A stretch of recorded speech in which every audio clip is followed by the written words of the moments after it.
भूतिया जंगल का रहस्य। रात का अंधेरा गहराने लगा था।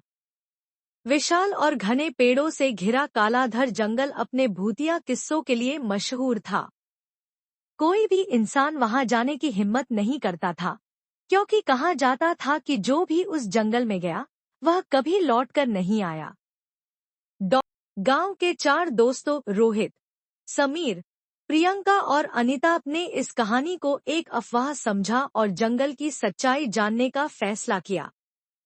वे सब एक रात टॉर्च और कुछ जरूरी सामान लेकर जंगल की ओर निकल पड़े। जैसे जैसे वे अंदर गए, अजीब सी ठंडी हवा बहने लगी और पेड़ों की शाखाएं ऐसे हिल रही थी मानो कोई फुसफुसा रहा हो। कुछ दूर चलते ही उन्हें अचानक किसी के कदमों की आहट सुनाई देने लगी। रोहित ने टॉर्च घुमाई, लेकिन वहां कोई नहीं था। तभी समीर को महसूस हुआ कि कोई उसके पीछे खड़ा है। उसने घबराकर पीछे देखा, पर वहां कुछ नहीं था। सबकी सांसें तेज हो गईं, लेकिन वे हिम्मत करके आगे बढ़ते रहे। कुछ देर बाद वे एक पुरानी टूटी-फूटी हवेली के पास पहुंचे। हवेली के दरवाजे पर खून जैसे लाल धब्बे थे और अंदर से किसी के कराहने की आवाजें आ रही थी। प्रियंका और अनीता डर गईं और लौटने के लिए कहने लगीं, लेकिन रोहित और समीर ने अंदर जाने की जिद की। जैसे ही उन्होंने दरवाजा खोला, एक झटके से तेज हवा चली और दरवाजा खुद ब खुद बंद हो गया। अंदर की दीवारों पर अजीब आकृतियां बनी हुई थी और कोनों में धुंधली परछाइयां हिलती नजर आ रही थी।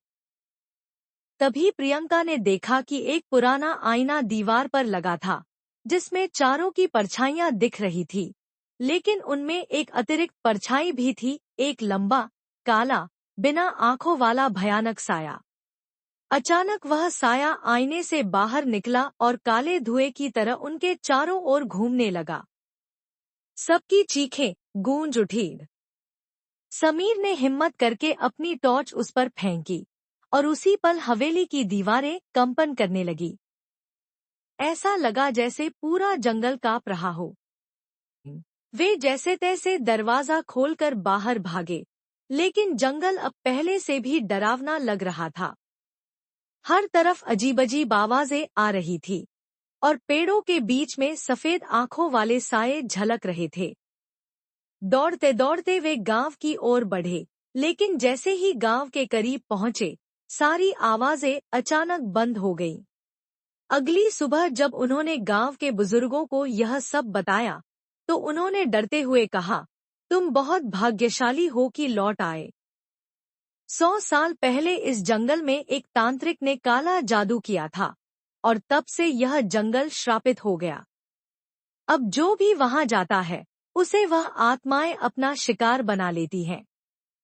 उस दिन के बाद उन चारों ने कभी उस जंगल की तरफ पैर नहीं रखा, लेकिन अब भी जब रात गहराती, तो उन्हें हवा में वही सरसराहट सुनाई देती मानो जंगल उन्हें बुला रहा हो।